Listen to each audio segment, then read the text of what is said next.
নমস্কার বন্ধুরা, কেমন আছো সবাই? আশা করি সবাই ভালো আছো।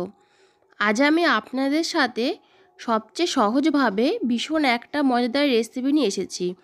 খুবই সামান্য কিছু উপকরণ দিয়ে যে এত সুন্দর একটা মজাদার রেসিপি তৈরি করা যায়, যেটা আমি আপনাদের সাথে শেয়ার করব।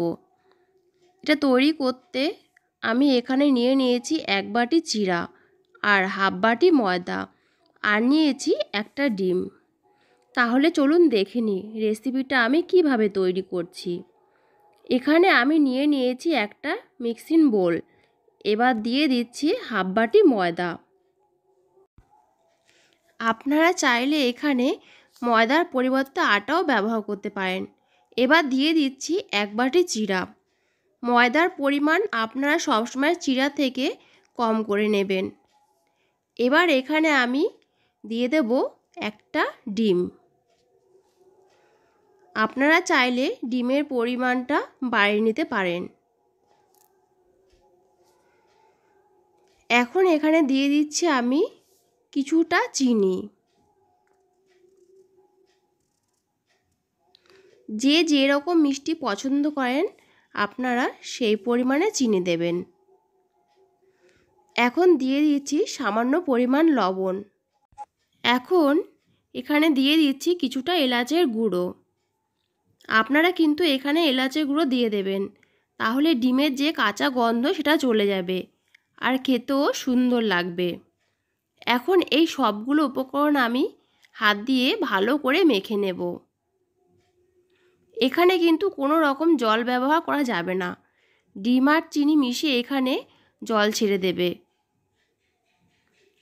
এই কাজটা একটু সময় নিয়ে করতে হবে, যতক্ষণ না পর্যন্ত চিড়েটা নরম না হয়ে যায়।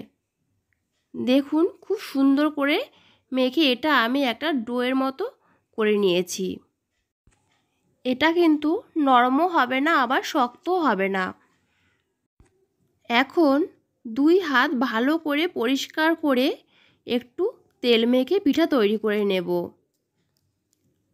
এখন এখান থেকে কিছুটা পরিমাণ চিড়া নিয়ে হাত দিয়ে এইভাবে গোল করে শেপ করে নেব।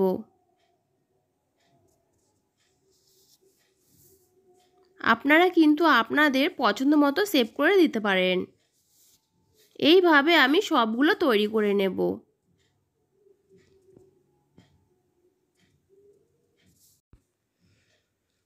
ঝটপট যদি কিছু বানাতে চাইলে কিন্তু আপনারা এই রেসিপিটি বানাতে পারেন।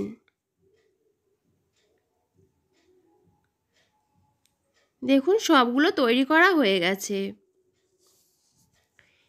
এবার একটা কড়াই গরম করে কিছুটা সাদা তেল দিয়ে দিয়েছি। এখানে কিন্তু খুব বেশি তেল দেওয়ার কোনো দরকার নেই, অল্প তেলেই এই পিঠাগুলি ভেজে নেব। মিডিয়াম আঁচে রেখে এই পিঠাগুলিকে ভালো করে ভেজে নিতে হবে। এবার চামচ দিয়ে এইভাবে উল্টে পাল্টে ভালো করে ভেজে নিতে হবে। চিড়ার এই পিঠা আমি একটু সময় নিয়ে ভালো করে ভেজে নিচ্ছি।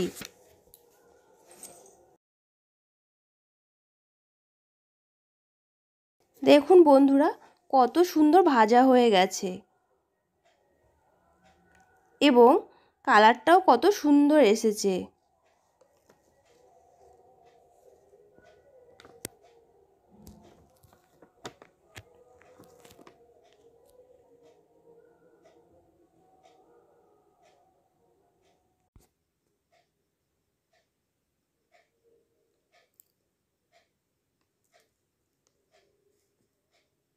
এবার নামিয়ে নিচ্ছি।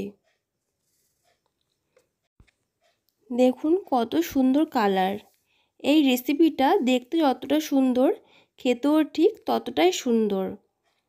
আপনারা কিন্তু এইভাবে একবার বাড়িতে বানিয়ে দেখবেন, অসম্ভব ভালো লাগবে। যদি আজকের এই রেসিপিটি আপনাদের ভালো লাগে তাহলে লাইক দেবেন, কমেন্ট করে জানাবেন কেমন হয়েছে আর অবশ্যই আমার চ্যানেলটি সাবস্ক্রাইব করে দেবেন।